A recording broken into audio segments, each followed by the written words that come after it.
Good morning, wrestling fans, and welcome to PWR Today. It's the man they call Meathead, along with Linda Kay. It's January 3rd, 2022. How are you doing, Linda? How was your new year? Welcome to day three-ish. Well, Meathead and everybody listening, Happy New Year. You sound like Frosty the Snowman. Happy New Year! I love Frosty. Actually, it's one of my favorite Christmas Did you hear the movies as a child and as an adult. Had last Friday about the North Pole Extended Universe, Cinematic Universe? Not sure. Matthew and I both came to the conclusion that there should be a North Pole Cinematic Universe, that Frosty, Santa Claus, everybody all exists in the same thing. Elf with Will Ferrell, they all exist in the same universe. That would be tremendous. We need to get movies all set up. But to answer your question, Meathead, I had a great New Year's. As I told you before, I stayed in, and that was fantastic. Watching the Dick Clark New Year's Eve, now hosted by Ryan Seacrest. Yep. But just what I did as a child, I'm now reliving. Flashbacks to Dick, obviously, too. Oh, yes? Dick Clark. Clark woman. Okay. But yes. How was your New flashbacks? Year's? Because we watched it too. That was that the one that was on ABC? Yeah, that was on ABC. But flashbacks. So I'll tell you what I want. What I really, really want. Yeah, that was on there too, right? Yes, the flashbacks. That was cool to see as well. But yeah, it is a new year, a new day, if you will. It's new day. Yes, it is. Well, you know what? Doesn't matter what year it is. Doesn't matter what day it is. We're still sponsored by the wonderful Collar and Elbow, and Linda's going to tell you all about it. Absolutely. Make sure to go to collarandelbowbrand.com. Get your new wardrobe set for this new year, for 2022. And if you want to save 10% off your order, make sure to use promo code LindaK. That's LINDAKAY to save a little extra cash. collarandelbowbrand.com. Absolutely. Let's talk a little bit of quick news before we, get into breaking down Rampage and breaking down day one from Saturday night. There was some pay-per-view issues. Like I said, Linda, before we went on air, I didn't know where I was going to throw it. I'm just going to throw it out there now. There's some talk that the cable provider Spectrum was only offering the pay-per-view in habla español because of the move to the Peacock network. That is false information. There were some areas available to order it in English. Good news is, though, Peacock has provided Spectrum customers with the ability to get the Peacock network, as long as they're a video customer with Spectrum, absolutely free for the next 365 days or 1 year-ish. Right. Or I think it was for internet customers, too, right? Internet customers, I believe, were getting 90 days. Okay, well, that's something that could have been the remedy. If anyone had any issues trying to watch day one via pay-per-view, paying was it who's still doing it, but now? I don't even know how much it is now via cable. However, $45, I think. Oh, wow. All right, well, I hope everyone was able to partake and watch the first pay-per-view of the year with WWE in some way, form, or fashion. Let's talk Rampage real quick. I got one more news bit I want to get to, but it involves day one. Rampage from Friday night, called New Year's Smash Night 2, came from Daly's place. Boy, did that place look like it was a ball of fire. And even though it was taped on the previous Wednesday, it was something that I absolutely enjoyed watching Friday night. The opening match, Darby Allin with Sting at his side, taking on the Acclaim's Anthony Bowens with Platinum Max Caster. Yow, listen, yow. You know what? He's not bad. I goof and I make fun, but Max Caster's not bad. He does look like a lot more muscular Russell Wilson from the Seattle Seahawks, but I digress. Wisconsin Badger. Yeah, former Badger. Yeah, go Badgers. You know what? He looked good.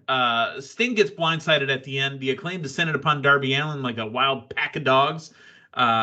Max wobs Darby with a red fist wrapped in a steel chain. There was a beatdown after the match. The boombox was utilized as well. That was what was used to hit Sting in the face. Man. Yeah, and there was some Andrade El Idolo there as well. Yeah, so that made me wonder, are they having some... Are they for sale? Have these claims? Oh, don't know, but I'm wondering if that's Yeah. going to be perhaps a faction on the line, or if it just happened to be a Maybe setting up a ironic. tag match between, Idolo and, well, it won't be Jose the assistant, but, Idolo and somebody taking on Darby and Sting. There's talk out there as well that CM Punk said he'd be very open to opening up a trios team with Sting and Darby Allin. That with all the groups that we have in AEW, I think that is the belt I'm looking most forward to having if they make a trios tag team championship belt. Was trios title brought Yeah, in that trios title, yeah. conversation? Oh, okay. I thought you meant he just wanted a team with them. Wow. No, I'd love to see a trios title be out there. And CM Punk said he'd be happy to jump in with Sting and Darby Allin and go for those titles. Well, we already know they have chemistry, and Yeah, we know kind of face paint we might see if they become a trio. Now to think of that name. Sting had Punk's fists taped up on his forehead. That was fantastic. Oh yeah, I knew it. I was like, if Punk comes out in the Sting makeup, the retro Sting, tremendous. Yeah. But yeah, that would be something awesome. And given the amount that you just said, the amount of teams, the amount of factions, the amount of groups currently in AEW, already a few trios already, huh? This is something that could be new for the new year. I think this is something, when they started making that announcement about a new title, it ended up being the TBS championship, and I thought, oh my God, they're going to do the trios belt. That is something I would love to see. Something else that we saw at Rampage as well, is Anna Jay and Tay Conte versus Penelope Ford and the Bunny in a tag team match. This got kind of brutal. The Bunny and Penelope Ford pulling out tables from underneath the ring, and they got wild. Right. I mean, even before we got the color, and yeah, Bunny, that was a lot of color coming from her. We saw Tay Conti also some blood in her face, but I want to point out certain moves. So even without the Crimson Mask, we had a lot of high spots and a lot of great pops and great moments in that match. Number one being Penelope Ford with that moonsault onto the table that did not break, but she did land most of her force onto Ty's face. It's almost as bad as, say, Bubba Ray Dudley trying to Bubba bomb, Jerry the King Lawler through the table, and the table doesn't give. Yeah. Oh, wait, that happened a couple weeks ago. Well, on an independent show. I happen to be poking around, and the story is that Bubba and Jerry King Lawler had a match, and Bubba could not put the King through the table. The table would not sell. And that happens. Other times it can just fall on its own, that we saw that time in NXT. Yep. Anyways, yeah. But then, the thumbtacks came out too. I'm like, all right, who's going through this? But the way that the Bunny Annie got into Anna Jay a lot as well was just that, was it a suplex off the top or something of that sort? But whew, it had its moments. But this was a great street fight. I love that we did see some denim out there. I always say that too. A street fight, you got to pull on the jeans, or at least somebody does, and we saw that. But just the way it finished and the back and forth, and Anna Jay, I believe, Bunny taps out. Yeah, that's right. Oh, the barbed wire. Yeah, that was something different around her. She had the barbed wire around her wrist. Yeah, right. So yeah, I definitely enjoyed that match. It was definitely something more than what I was expecting. Sometimes with street fights, it's maybe more of a show, but this was definitely living up to the normal street fights that we see on AEW, and I enjoyed it. The announcers, Shivani specifically, you know what? He's not wrong, but it's just funny. All right, we are about to watch the last pro wrestling match of 2021. Tony, come on, man. But it was Cody Rhodes, the enforcer, Arn Anderson at his side, taking on All Ego Ethan Page with Scorpio Sky and America's Top Team, Dan Lambert, for the TNT Championship. I did not see Cody losing this. Cody, we talked about it on Friday. Cody says that he's going to be a weird and take us on a wild, strange ride on the character that'll be Cody Rhodes. Cody, cutting heel promos, was still acting as a champion. And he still is the winner of the match and still champ, Cody Rhodes. Right. You and Matthew, touched on it on Friday. What bizarre, I think was the word. Bizarre was the right word, yeah. Version of Cody Rhodes that we'll be getting, but we still got tremendous in-ring performance by Cody Rhodes, as we always do. And yes, it was nice though. I haven't seen much of Ethan Page in the ring on AEW. I can't honestly recall, with the exception of like the 5-man tag or whatever match it was, but yeah. I mean, 10. He can go. I can't talk right now. He was a great tag team partner with Josh Alexander. Right. Impact. So, but yeah, it was good to see Ethan Page getting a one-on-one match, and it wasn't a surprise that Cody was retaining. But yeah. I guess if we're gonna continue this bizarre Cody Rhodes run, I would have maybe wanted to see something a little different in the end. But he got the win, clean finish, and. Right when you said bizarre, for some reason, you just hit the right pitch. I heard, how bizarre. Do, do, do, do, do. Ooh, baby. Yeah, that's all baby. Yeah. I was thinking of his brother, the bizarre one, Goldust. There you go. Okay. Let's talk about day one-ish. Yeah, and it's not ish. It's just me continually doing that. Oh, I say it all the time as well. With the news of Roman Reigns contracting the thing called COVID-19 or whatever it's called today, that it was told to the locker room somewhere in the afternoon that Brock Lesnar was going to win the championship, taken out of his match with Roman Reigns and put into the 4-way to make it a 5-way. The talk is that the feelings were mixed, and with Big E's championship reign now ending, how do you feel Big E was presented as champion since his championship reign is over? No, he was a strong champion, but, and again, I know you and Matthew talked about this too, I believe on Friday's show, that his run, while successful, really didn't put him as strong of a WWE champion as he could have been. He had clean wins, of course, that's great, that's showing he's a champion, but maybe, I don't know, the fact that it became a fatal 4-way match to begin with, and then a fatal 5-way, it doesn't really allow the current champion to really show just how strong they can be. I would have been hoping for a singles match for this, but obviously we knew there was some type of story. The talk was that he was going to retain in the 4-way, but with Brock Lesnar in there, your Brock Lesnar has to win the belt. Right, which once that got announced, I pretty much figured, all right, Brock's probably gonna win this, and I too wondered who would have came out on top, and if that is indeed true that it would have been Big E. That's kind of a blow there, but I mean, it's just really. Oh, sorry, to go back to answer your question.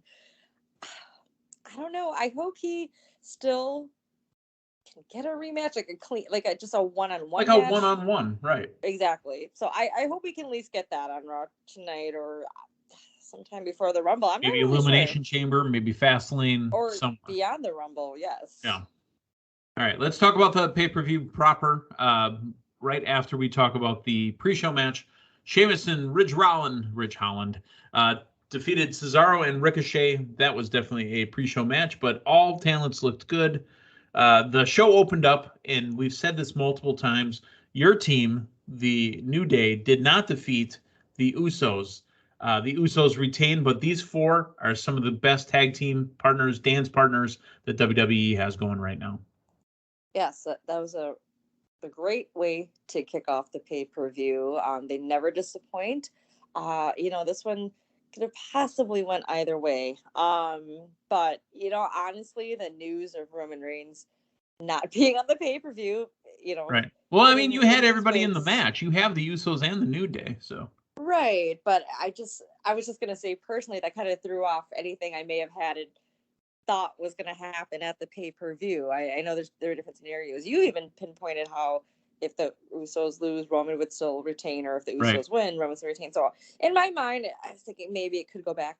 I was kind of back and forth. I felt confident that Usos would retain, but either way, they put on a match where you thought it could have gone either way, and that's what they gave. And finishing the match, a 3D. Yeah. And called out 3D. That was great. Yeah, it was absolutely fantastic. Thanks so much. So we're hoping that maybe me calling it out today is, going to bring it back to, if it happens, we can say, hey, it's always been in front of us, right in front of our eyes. The Usos still wearing the Bloodline t-shirt that has Paul Heyman on it. I did notice that, but again, didn't really think much. I was like, well, that's interesting, but because you and I had discussed the needle mover shirt was kind of Yep. that sign where there were no more Paul Heyman within the family there, but they did wear it. Huh. Who knows? Who's And those? now Yep. with Go ahead. Brock, maybe I know I'm kind of jumping ahead here. Brock, maybe not part of. I don't know. That could Let's change find what out. was that path, or the path that was happening with Paul Heyman can now change as well. But we'll get to that in a minute. The Usos defeat the New Day, retain the championships. Drew McIntyre in a singles match defeats Madcap Moss. This Drew McIntyre's way too smiley and happy for me right now. Yeah, I think that needs to change, especially as we get closer to Mania. If Drew does get another title shot on the Big Show, Yeah, not Paul White, the and not artist wrestling go show. Big Show, but Not go Big Show either. Thank you, Linda. yes, Great play. yes. Can I mention one thing about the Yes. pre-show while we're in it? Poor Ridge Holland. Oh, his nose breaking. Yay. I did see that blood gushing out. I was like, oh. Yeah, He I'm rolled not a out. fan of that. And that wasn't on purpose either. It just happened. Yeah, but that's unfortunate. He's just getting that push, and I'm sure he would have been in the Rumble. I don't, that poor guy, but hopefully he recovers well and soon. Raw Tag Team Champions RK Bro defeat the Street Profits. And what was the hip hop group's name again? Migos. Migos. The Migos. And you know what? The RK Bro, the Street Profits, and the Migos all shaking hands, sportsmanship at the end. I'm okay with it. Though, that very end where it was kind of going long, that segment, and I was wondering, like, Does the Street Profits go after RK Bro? Yeah, I know you touched on that last week as well, and I was thinking it could possibly happen because even Montez's demeanor in the ring, him being a little extra cockier. Yeah. But I don't know. Maybe that was a hint, though. As you say, it's always in front of us, and that could have been what can hint us to something different. But then again, the Migos were in the ring, and I'm like, I don't see them playing an attack with, Migos in the ring with them. But maybe in the future. Edge defeats The Miz. What happens here is that Maurice smacks Edge, and Edge's female companion had enough. The return of the Glamazon, Beth Phoenix. Looking tremendous. Oh, yeah. I love Edge that. coming out with the Brood music, too, and then asking if you think we know him. Yes, and I think we do. Oh, that's great. Obviously, we saw what had happened on Raw with the goop that could not be read to be the Brood blood. bath. Yeah, the Brood bath. It has to be black. The Brood goop. Yeah, he dropped his goop on him. But yeah, a great match between them. I wasn't sure if this was gonna be when Beth Phoenix would return or not. Obviously, it was, and it played out perfect. And I know she put out a tweet saying that the grit couple, emphasizing on it, and he talks about grit. So yeah, this is. I was wondering if this was going to be something that we would see at Mania. Do we stretch it this far? But then I remember the whole Cena, Nikki Bella, Miz and Reese thing. I guess you don't want it to be exactly the same thing. So I'm going to assume this is going to take place at the Rumble. Raw Women's Champion Becky Lynch defeats Liv Morgan. You know what? A good match. Liv Morgan getting closer, but still not on the same level as Becky Lynch. Yeah, she put on a really strong showing with Becky Lynch. The crowd really behind Liv as well. Going into this match, I think Becky would be losing the title, but Liv gave her a run of her money. But that was a strong match, and I want to say at the very end, Becky Lynch did want to get her feet on the ropes again to continue that heel she missed. win. But yeah, and then they just think like she didn't even have to do that. Right. She missed. I think she was supposed to put him up there. Yeah. And I think she missed. But that's all right. We still got a great match, and it's still putting the champion on top. So Brock Lesnar taken out of the Roman Reigns match and inserted into the Raw Championship match, which makes it a 5-way. Big E, Seth Rollins, Kevin Owens, Bobby Lashley, and Brock Lesnar. Brock Lesnar, again, right in front of us. His face was put in the middle of the graphic. Brock Lesnar got the last entrance, even after the champ. Brock Lesnar was winning this match, folks. It was right in front of us. All right. Obviously, him being inserted in the he was the news of the night. Let's put his picture in the middle of the graphic. Okay. but when he came out last, I'm like, oh, okay, I get it. He's the biggest star of the match. He's a big star. He's absolutely, and we love him right now. Yes, no, and I do, but I just tend to wonder how else that match would have gone, and and it's just crazy that he comes in and right off the bat gets that win. So, that leads us to talk more about what happens with him and Roman now. What brand and what show will he be on? Is this going to be a unified title? Thank you. You said it, Linda. We were connected there. Let me ask you this question, and this is what I want the rest of you listeners to ponder for the rest of the day. Brock Lesnar now has the Universal Championship, or the WWE Championship, excuse me. Roman Reigns has the Universal Championship. WWE is hurting in a big way. Do they unify at WrestleMania? Oh, that would be the big news. Man, I don't think so. I think that they want to keep both brands more of its own entity, its own brand. Raw on USA, SmackDown on Fox. You need your Soul Strong champion, but you need those SmackDown talents to come over and help out Raw, and you need some of the Raw talents to get over on SmackDown to build the show a little bit bigger. Because look at this pay-per-view. I said to you right before we went on the air, this pay-per-view had some great stuff, and it sucked at the same time. Because look at the matches. We had 1, 2, 3, 4, 5, 6 matches total on this pay-per-view. No Intercontinental Champion, no United States Champion. Oh, this pay-per-view was weak. Yeah, the whole McIntyre Madcap Moss one was definitely that's a throw-in. Yeah. Well, you bring up a great point about needing more star power on either show, so perhaps that could be. But just like Matthew Thomas has been pining for, we finally got that Bobby Lashley Brock Lesnar interaction. But can you imagine a 3-way match, a triple threat between Bobby Lashley, Big E, and Brock Lesnar? Ooh, just beasts, no pun intended. That I would love to see. But as we say, it's right in front of you. That was definitely hinted. We saw after the match, and there was not even a close up on Big E, who just was the current champion. It was just close ups of Bobby Lashley and Brock Lesnar making eye contact. So that's what a poor shot of the belt of him too on WWE.com, because it shows the Velcro. Seriously, these belts are terrible. I did hear that. I think at the beginning of that tag match. Yeah. However, I was going to say, though, I did feel that Brock would leave day one as champion. However, I was thinking there may have been a chance that because this was an ODQ match, that the Usos would get involved. Right. Regarding Brock. That would have made situation. Sense. If it happened, it would have made sense. That's what I was thinking. Okay, here's one last note, Linda K. We didn't really talk about it coming up throughout the week, but we still got this PWR draft thing going on, the 21-22 season draft. Would you like to hear the updated numbers and results, courtesy of the accounting firm of Dewey, Cheatham & Howe? Right, but I think maybe to recap the two. Yep, we're going to get there as well. Pickups. Okay, go ahead. So on Friday, on the air, you guys heard that Matthew Thomas dropped Adam Cole and picked up Brock Lesnar. Can you believe that?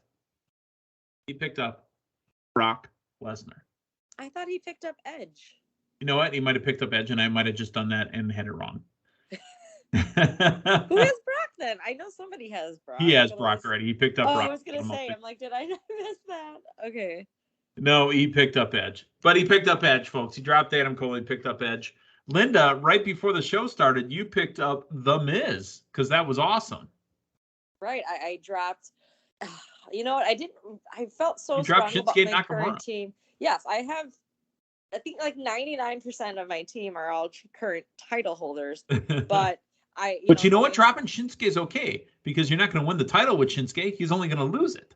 He wasn't on the pay-per-view, and I feel that, yes, that Sheamus, when they do meet, will be the new champion. So I thought if I was going to make a move, I would drop Nakamura and pick up someone else on the show that's currently not on someone else's team. And I felt strong about The Miz because I wasn't sure who was going to win this one. I thought maybe he may have come up on top. He did not, unfortunately. However, Miz will definitely be featured in the remaining pay-per-views, or at least half of the, so I feel good about it. These rosters lock in 4 weeks, where there will be no more moves. They lock in 4 weeks. So, the new totals brought to you by the accounting firm of Dewey, Cheatham, and Howe. The man they call Meathead still leading at 2,895. However, Matthew Thomas, having picked up Edge, and then about a couple weeks ago, picking up Brock Lesnar, getting a title win. Matthew Thomas, 50 points behind at 2,845. Linda, you're at 2,680.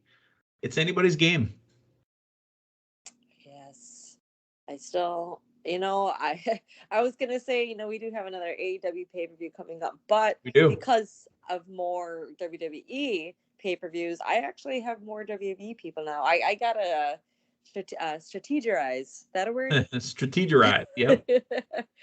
Yeah, that's coming on wire very soon, but thanks for that reminder about how the teams lock after the Rumble. So that's going to be a lot of you're going to have to think those out. You're going to have to talk to your firm. You're going to have to talk to your strategy team. You're going to have to talk to your offensive and defensive coordinators. By the way, folks, teams. if you haven't been paying attention, the number one team in the world, the Green Bay Packers, won again last night. I mean, it's not even fair. Honestly, I don't know if God's on our side, striking Kirk Cousins with COVID and he's unvaccinated, so he didn't get to play either. But even if they had Cousins, the Packers were going to roll. The number one team, the number one seed locked in. None of the Packers starters are going to play next week. They might even bring in Bart Starr. I'm just kidding. They're not bringing in Bart Starr, but maybe we bring in Clay Matthews. Maybe Brett Favre will play quarterback for us because it doesn't matter. We're the number one team. Right.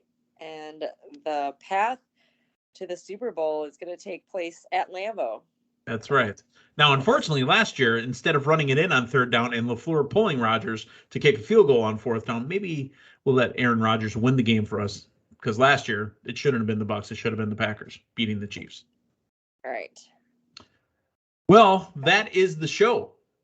Folks, we have another big one coming up tomorrow morning with Linda. We're going to talk everything that happened on Raw, and hopefully we get an appearance from Farmer Brock, the new WWE champion. So for Linda Kay, the man they call Meathead, thanks for stopping by. We'll talk to you tomorrow morning. So long, everyone.